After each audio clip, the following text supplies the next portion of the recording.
नमस्कार मित्रों, मैं महेश कुमार पांडे, शिक्षक नव व स्वावलंबी विद्यालय व श्री आर के शुक्ल उच्च माध्यमिक विद्यालय अकोला। आज मैं आपके समक्ष एक शैक्षणिक वीडियो जो हिंदी व्याकरण से संबंधित है और सभी छात्रों के लिए उपयोगी है लेकर आया हूँ। आज हम देखेंगे व्याकरण की दृष्टि से शब्दों के भेद। शब्दों के दो भेद किए जाते हैं। पहला है विकारी शब्द, दूसरा है अविकारी शब्द। विकारी शब्द जिसमें प्रयोगवश विकार पैदा होता है, जैसा बालक बालिका, और अविकारी जिनमें प्रयोग के बीच कोई विकार पैदा नहीं होता, जैसे जल्दी, बिना और। विकारी शब्दों के भेद। संज्ञा। संज्ञा की परिभाषा: जो शब्द व्यक्ति, वस्तु, स्थान, जाति या भाव के नाम का बोध कराएं उसे संज्ञा कहते हैं। जैसे मोहन, लड़का, गाय, मुंबई आदि। इस प्रकार संज्ञा शब्दों की पहचान है। दूसरा है सर्वनाम। जो शब्द संज्ञा शब्दों के स्थान पर उपयोग में लाए जाते हैं उन्हें सर्वनाम कहते हैं।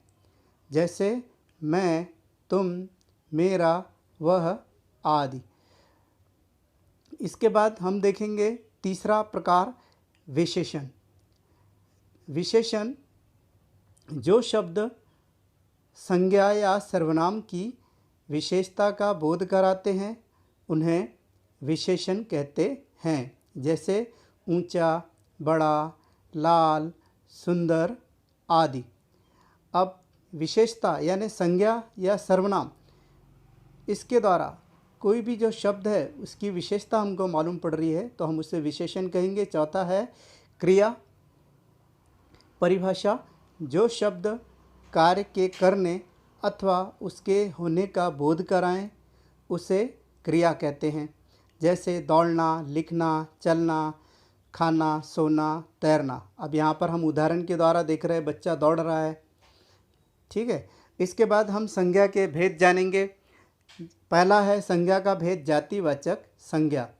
जिस शब्द के द्वारा व्यक्ति, स्थान, वस्तु आदि के सामान्य जातिगत नाम का बोध हो उसको शब्द को जातिवाचक संज्ञा कहते हैं। इसके उदाहरण हम देखेंगे तो इसका पहला उदाहरण है पुरुष।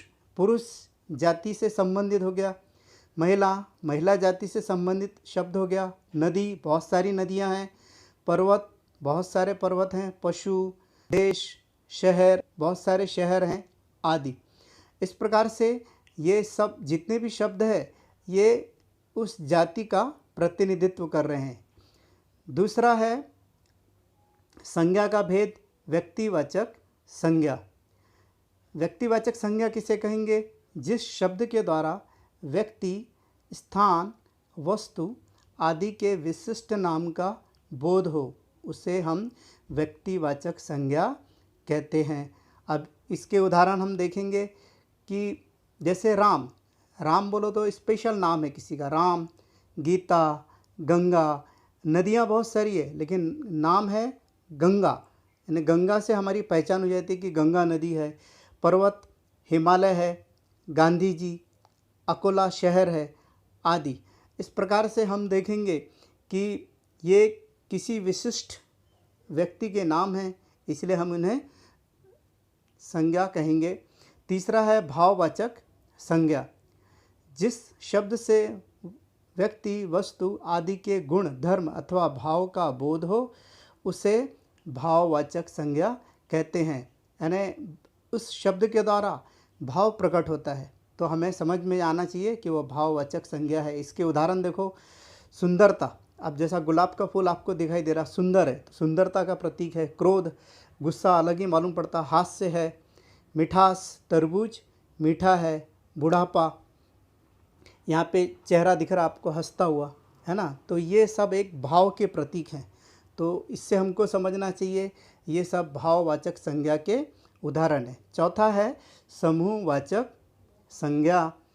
जिस शब्द के द्वारा व्यक्ति, वस्तु, स्थान आदि के समूह का बोध हो उसे समूहवाचक संज्ञा कहते हैं। यानी जिस शब्द के द्वारा आपको मालूम पड़ रहा है कि उसकी समूह में है, वो बहुत सारे इसमें है, तो उसे समूहवाचक संज्ञा कहेंगे। इसके उदाहरण हम यहाँ पर देख सकते हैं, जैसा भीड़। अकेले आदमी से कोई भीड़ नहीं होगी, बहुत सारे लोग जब रहेंगे तब भीड़ कहलाएगी। कक्षा में कोई एक बच्चा नहीं पढ़ता, बहुत सारे बच्चे पढ़ते हैं, तो वो कक्षा भी बहुत समूह का प्रतीक हो गया। परिवार हो गया, दर्जन हो गया, जुलूस हो गया, सभा हो गया, ये सब एक समूह के है उदाहरण हैं।